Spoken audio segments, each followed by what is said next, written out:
너희는 마음에 근심하지 말라. 하나님을 믿으니 또 나를 믿으라.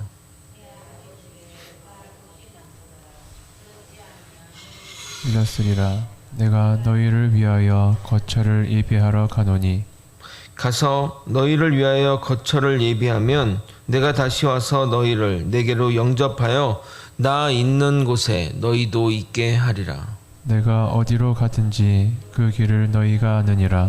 도마가 이르되 주여 주께서 어디로 가시는지 우리가 알지 못하거늘 그 길을 어찌 알겠사옵나이까.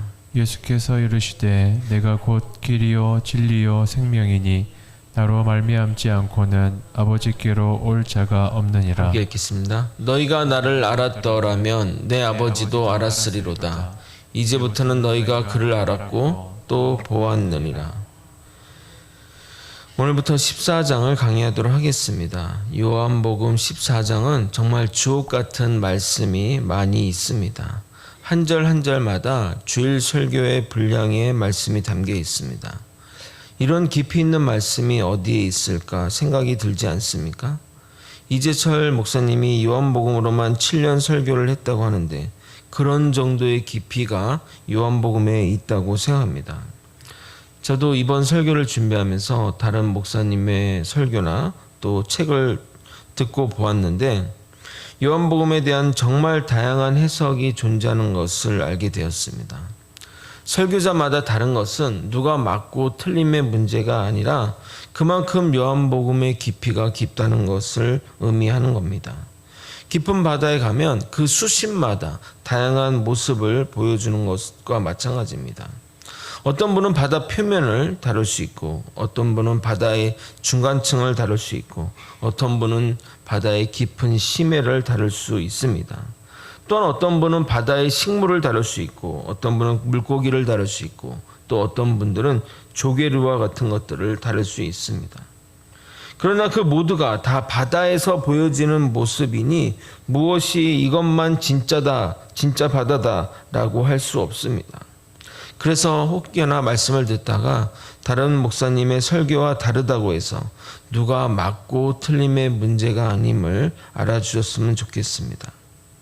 그러나 아무리 다양할지라도 조직 신학적인 교리에서 벗어나는 것은 안 됩니다.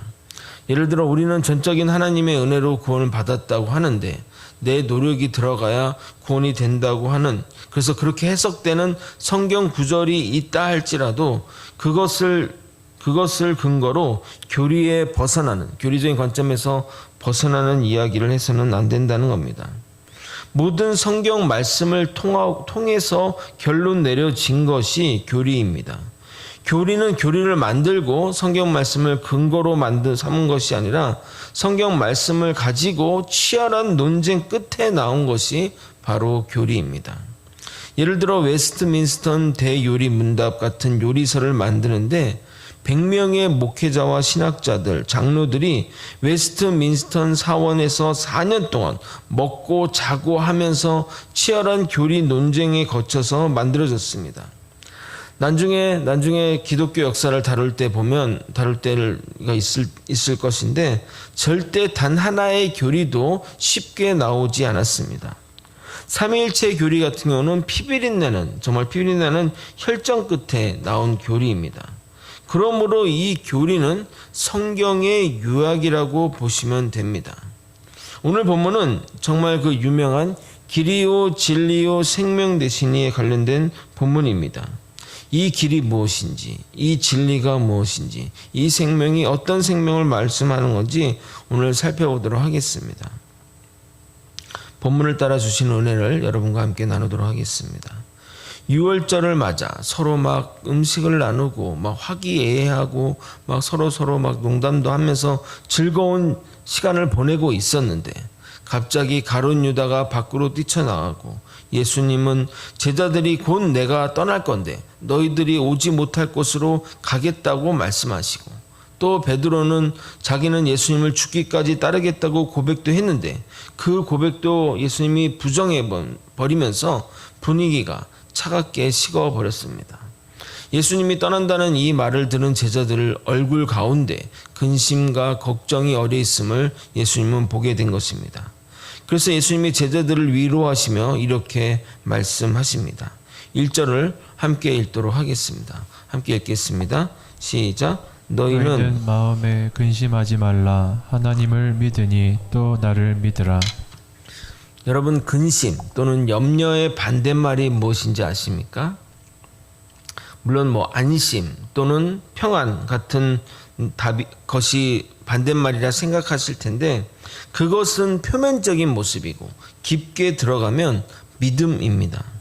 주님을 믿는다는 것은 주님을 신뢰한다는 것이고, 주님을 신뢰하게 되면 근심과 걱정과 염려가 사라지게 됩니다.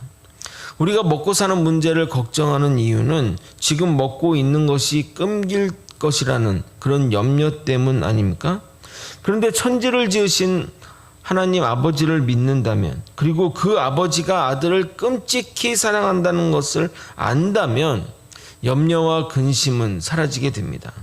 아버지가 대통령인데 그 자식이 밥 못 먹을까 걱정하는 사람이 있을까요? 만약 우리가 두려워한다면 하나님이 우리의 아버짐을 믿지 못해서이고 하나님의 사랑을 의심해서입니다. 요한일서 4장 18절에 이렇게 얘기합니다.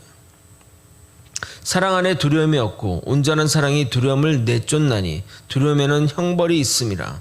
두려워하는 자는 사랑 안에서 온전히 이루지 못하였느니라.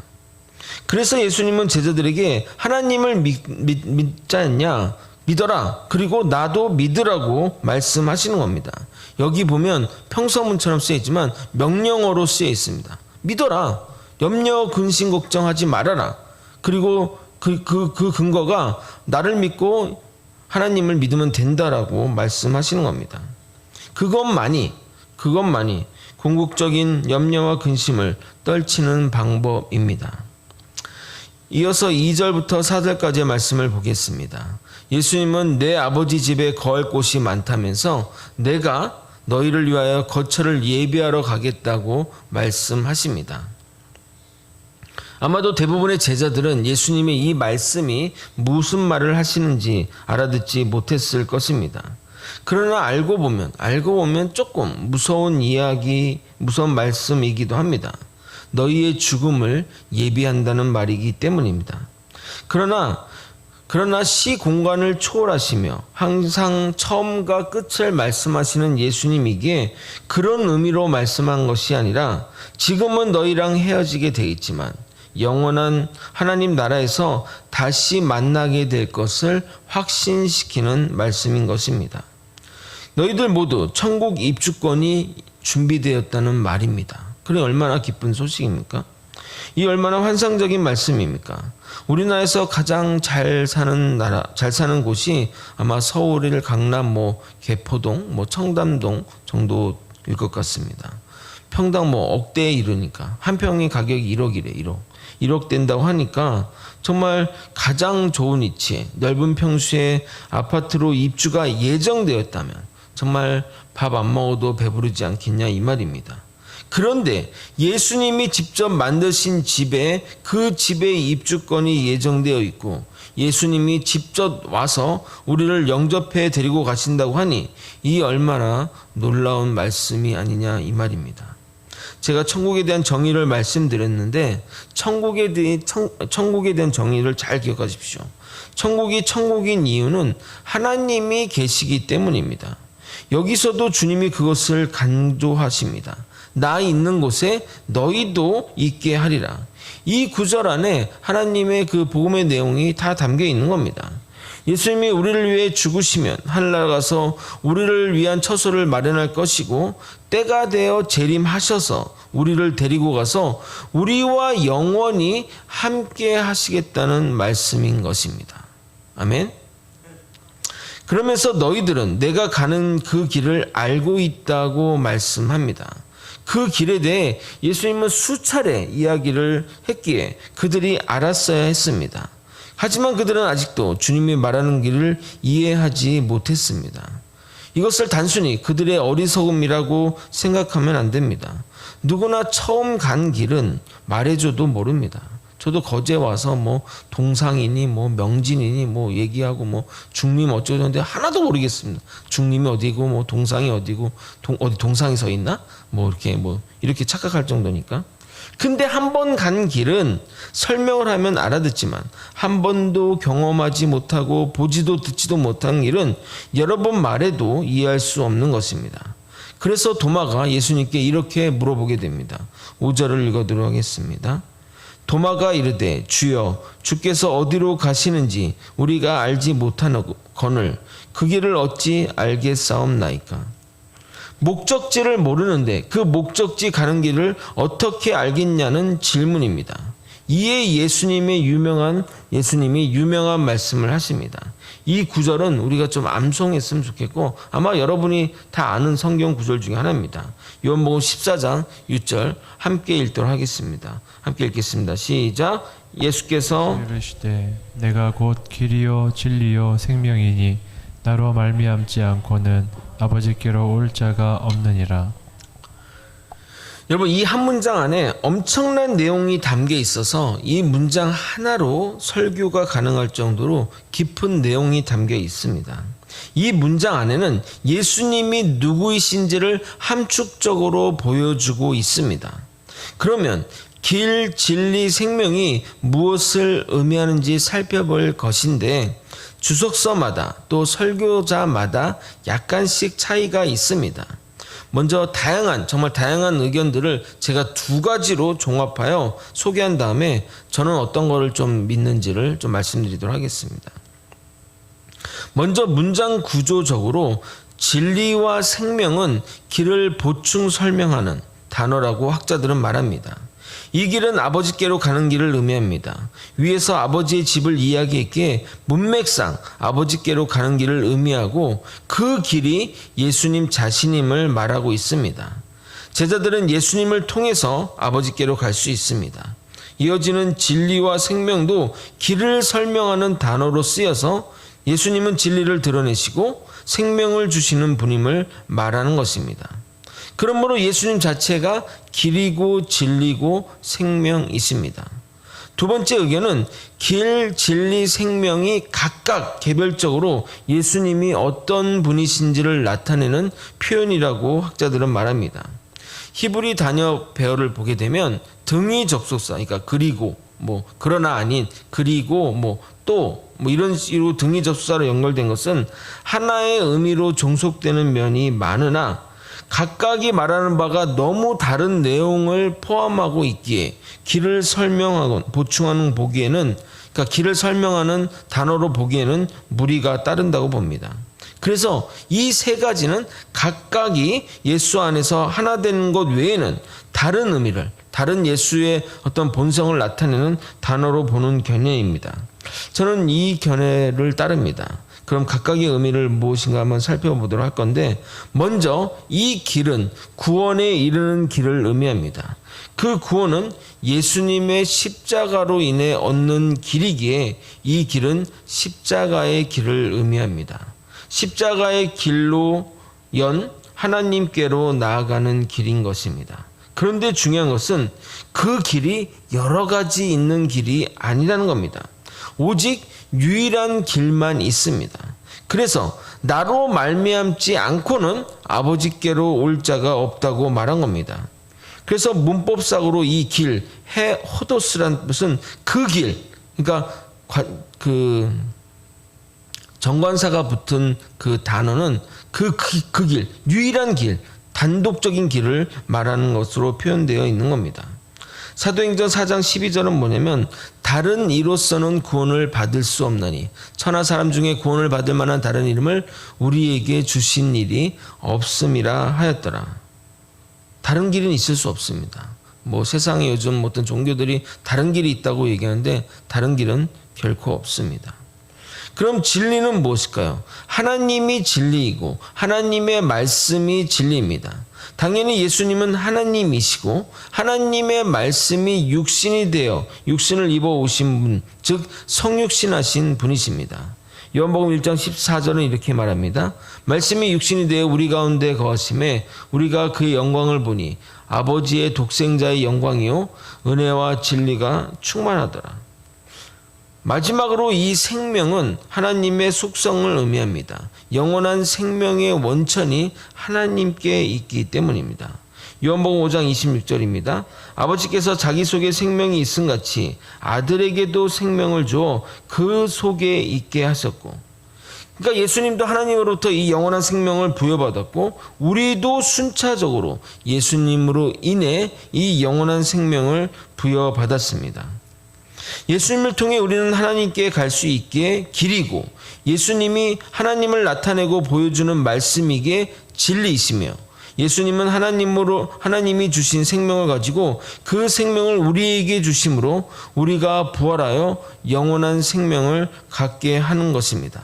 그러므로 예수님은 길이요 진리요 생명이신데 이 모든 것이 우리를 향하신 존재적인 특성인 것입니다.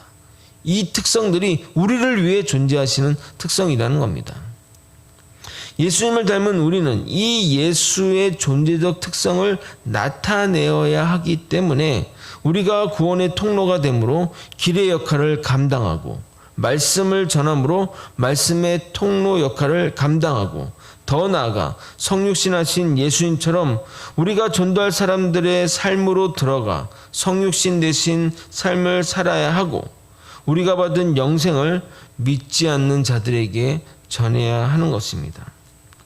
지금은 거의 사라진 유물이지만 제가 초등학교 때까지만 하더라도 집집마다 수동식 펌프가 있었습니다. 그 당시에는 지하수를 쓰는 집이 집집마다 있었는데 그 펌프가 작동하려면 한 바가지의 물이 필요했습니다. 그 한 바가지의 물을 붓고 막 열심히 펌프질을 하면 물이 쭉쭉쭉 올라왔던 것이 생각납니다. 우리는 이 마중물이 되어야 할 것입니다. 한 바가지의 물이지만 우리의 이 마중물이 없다면 계속해서 넘쳐나는 생명의 물이 올라오지 않을 것입니다. 그리스도를 본받아의 저자 토마스 아킨피스가 이 구절을 가지고 묵상한 것을 여러분에게 소개하고 말씀을 마무리하도록 하겠습니다. 너는 나를 따르라. 나는 길이요 진리요 생명이다. 길이 없다면 가는 것이 없고, 진리가 없다면 알미 없으며, 생명이 없다면 사는 것이 없다.